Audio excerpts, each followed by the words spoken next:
definisi gitu. Kira-kira apa sih yang dimaksudkan korupsi itu? Menurut salah satu artikel yang pernah saya baca ya, bahwa korupsi itu adalah perbuatan melawan hukum yang bermaksud untuk memperkaya diri sendiri atau orang lain, baik itu perorangan maupun korporasi, yang dapat merugikan keuangan negara atau perekonomian negara di Indonesia. Sedangkan menurut salah satu ahli yang bernama Nurjana pada tahun 1990, dia mendefinisikan bahwa korupsi itu berasal dari bahasa Latin yaitu corruptio, yang berarti perbuatan yang tidak baik, buruk, dapat disuap, tidak bermoral, menyimpang dari kesucian, melanggar norma-norma agama material dan mental serta hukum. Nah, itu tadi mengenai tindakan dari korupsi. Kira-kira ada tambahan nggak nih mengenai definisi dari tindakan anti korupsi? Mungkin saya bisa menambahkan untuk korupsi. Menurut artikel yang saya baca, korupsi itu adalah suatu perbuatan yang dilakukan dengan sebuah maksud untuk mendapatkan beberapa keuntungan yang bertentangan dengan tugas resmi dan kebenaran-kebenaran lainnya. Oke, kira-kira udah cukup nggak nih mengenai tindakan korupsi definisinya? Cukup lah ya. Nah, di pembahasan mengenai korupsi ini kan udah cukup. Nah, bisa nih teman-teman tolong jelasin mengenai sejarah anti korupsi yang ada di Indonesia, karena yang Mary baca di salah satu artikel kan ada tiga yaitu di Orde Lama, Orde Baru, dan ada di era Reformasi. Nah, untuk era Orde Lama itu bisa dijelaskan? Oke, di sini saya akan menjelaskan mengenai korupsi pada era Orde Lama.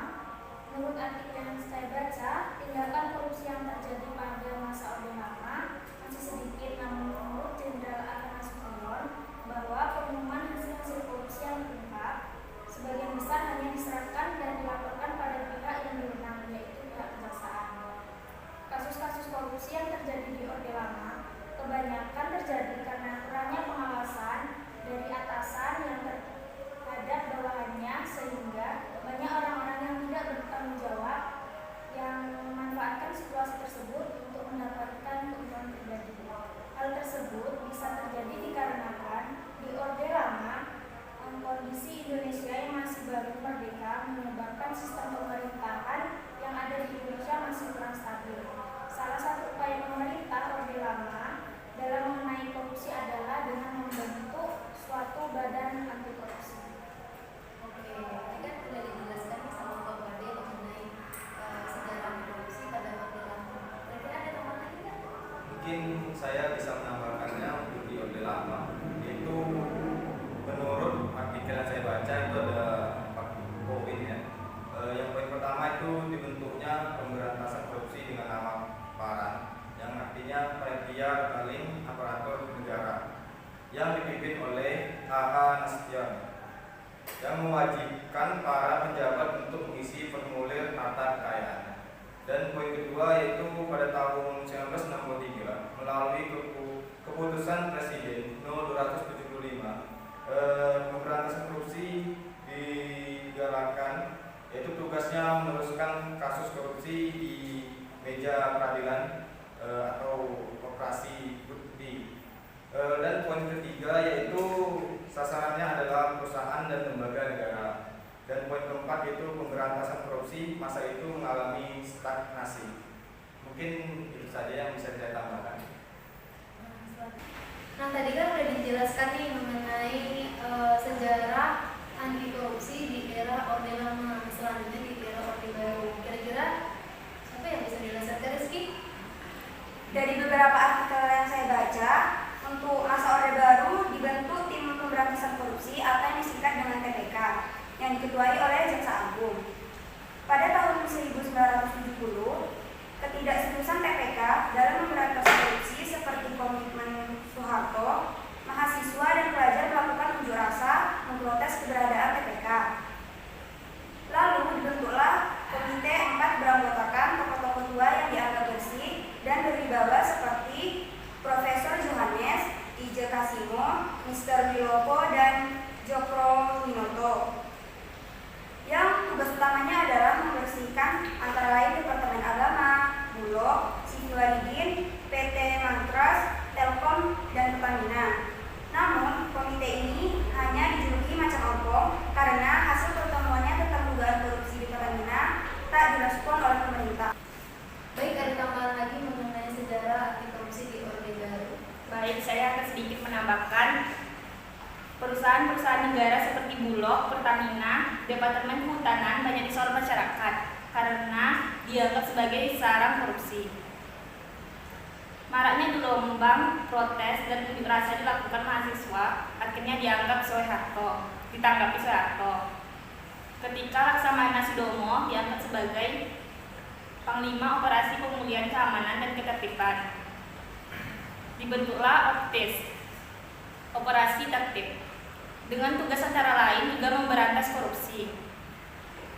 Kebijakan ini hanya melahirkan sinisme di masyarakat. Tak lama setelah OPTIS terbentuk, suatu ketika timbul perbedaan pendapat yang cukup tajam antara Sudomo dengan Nasution. Hal itu menyangkut pemilihan metode atau cara pemberantasan korupsi. Nasution berpendapat apabila ingin berhasil dalam memberantas korupsi harus dimulai dari atas. Nasution juga menyarankan kepada Laksamana Sudomo akan memulai dari dirinya sendiri. Seiring dengan berjalannya waktu, OPTIS pun hilang tanpa berkas sama sekali. Oke, baik tampaknya untuk periode pada era reformasi ada bisa dijelaskan langsung. Oke, baik. Nah, pada era reformasi hampir seluruh elemen penyelenggara negara sudah terjangkit virus korupsi yang sangat ganas. Nah, ada beberapa upaya untuk mengatasi korupsi tersebut. Yang pertama, pada pemerintahan Presiden B.J. Habibie, beliau mengeluarkan Undang-Undang Nomor 28 Tahun 1999 tentang penyelenggaraan negara yang bersih dan bebas dari KKN. Berikut pembentukan berbagai komisi atau badan baru seperti KPKPN, KPPU, atau lembaga Ombudsman. Nah, yang kedua, pada masa pemerintahan Presiden Abdul Rahman Wahid, beliau membentuk tim gabungan pemberantasan tindak pidana korupsi yaitu TGP-TPK dengan peraturan pemerintah nomor 19 tahun 2000. Namun, di tengah semangat menggebu-gebu untuk memberantas korupsi dari anggota tim, beliau melalui suatu judicial review Mahkamah Agung, TGP-TPK akhirnya dibubarkan sejak itu. Kena orang ini kan? Oke, ulang dari saya. Apa baru sekali kan? Berulang kali. Aman.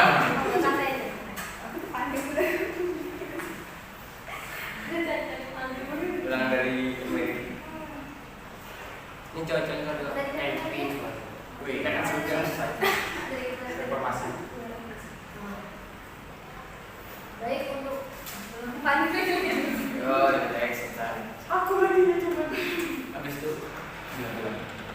Baik, di sini kita sudah mengetahui ya tadi mengenai sejarah reformasi di Orde Baru dan Orde Lama, dan untuk era reformasi bisa dijelaskan oleh Bang Abdul. Baik. Pada era reformasi, hampir seluruh elemen penyelenggara negara sudah terjangkit virus korupsi yang sangat ganas. Namun ada beberapa upaya untuk mengatasi hal tersebut.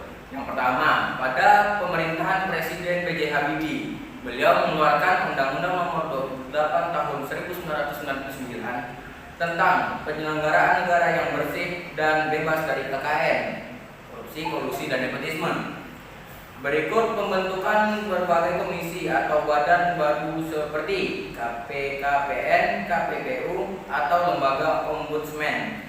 Nah, yang kedua, pada masa pemerintahan Presiden Abdul Rahman Wahid atau yang sering dipanggil dengan Gus Dur, beliau membentuk tim gabungan pemberantasan tindak pidana korupsi atau disingkat TGP-TPK dengan peraturan pemerintah nomor 19 tahun 2000. Namun di tengah semangat menggebu-gebu untuk memberantas korupsi dari anggota tim, melalui suatu judicial review Mahkamah Agung, TGP-TPK akhirnya dibubarkan.